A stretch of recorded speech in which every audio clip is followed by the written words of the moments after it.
disappear just like poof. Then she's gone.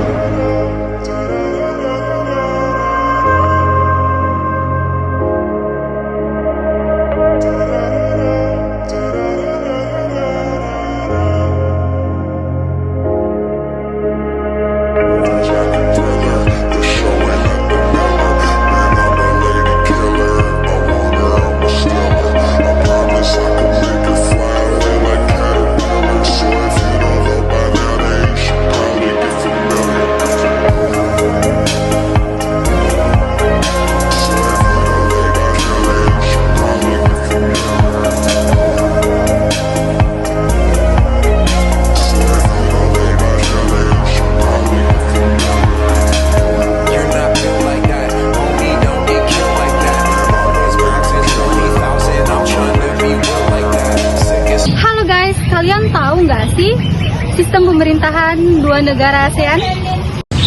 Menurut kalian, negara ASEAN mana saja sih yang menganut sistem pemerintah republik dan kerajaan? Nah, untuk mengetahui video selanjutnya, simak video berikut ini ya. Jadi guys, sistem pemerintahan negara ASEAN yang berbentuk republik itu ada 6 negara, yaitu Indonesia, Vietnam, Filipina, Myanmar, Laos, dan Singapura.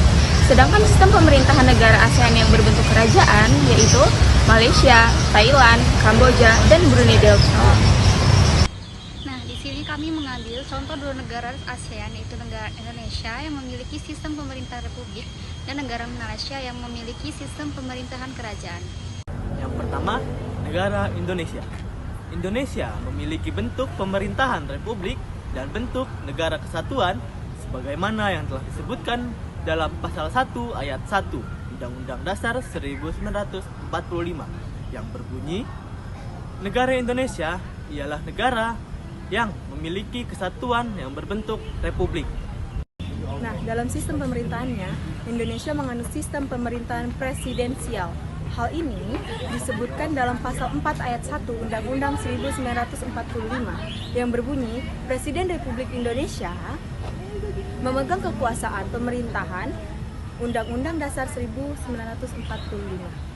Sistem pemerintah Indonesia dijalankan dengan rakyat memilih langsung presiden wakil presiden melalui pemilu. Presiden menjabat selama 5 tahun dan setelahnya bisa dipilih kembali hanya untuk 1 kali jabatan saja. Presiden menjabat sebagai kepala negara dan sebagai kepala pemerintahan. Yang kedua, negara Malaysia. Malaysia menganut sistem pemerintahan parlementer. Sistem pemerintahan ini didasarkan pada model British Westminster. Sistem pemerintahan ini dikepalai oleh yang berpetuan agung sebagai kepala negara, dewan negara atau senat, serta dewan rakyat atau dewan perwakilan rakyat. Dalam pasal 32 Konstitusi Federal Malaysia dituliskan jika yang berpetuan agung merupakan seorang raja konstitusional yang dipilih untuk menjabat selama 5 tahun. Agung serta Ratu Raja Permaisuri Agung dipilih oleh penguasa turun-temurun. Kesembilan, Kesultanan di Malaysia atau yang lebih dikenal sebagai Conference of Wales. Kepala negara Malaysia atau yang diperatukan agung memiliki wewenang untuk mengingatkan Perdana Menteri sebaiknya kepala pemerintah. Jadi, perbedaan sistem pemerintahan negara Indonesia dan negara Malaysia adalah untuk sistem pemerintahan negara Indonesia yaitu sistem pemerintahan presidensial, sedangkan negara Malaysia adalah sistem pemerintahan parlementer. Yang kedua, Badan Eksekutif Negara Indonesia, yaitu Presiden sebagai kepala negara dan kepala pemerintahan, sedangkan negara Malaysia yaitu Perdana Menteri sebagai pemegang kuasa, kemudian pengatur dan penggerak pemerintahan. Dan yang ketiga, Badan Legislatif Negara Indonesia, yaitu DPR atau Dewan Perwakilan Rakyat yang berperan untuk membuat undang-undang dengan persetujuan Presiden. Sedangkan negara Malaysia, yaitu Dewan Negara dan Dewan Rakyat. Dua lembaga ini berperan untuk membuat undang-undang. Untuk yang keempat, kepala negara. Untuk Indonesia, presiden tidak memiliki kekuasaan dalam hal perundangan dan kehakiman. Sedangkan Malaysia yang dipertuan agung memiliki kekuasaan di bidang eksekutif, perundangan, kehakiman, pemeliharaan agama Islam, dan keamanan negara. Nah, yang kelima, Badan Yudikatif. Untuk Indonesia, kekuasaan kehakiman dipegang oleh Mahkamah Agung dan Mahkamah Konstitusi.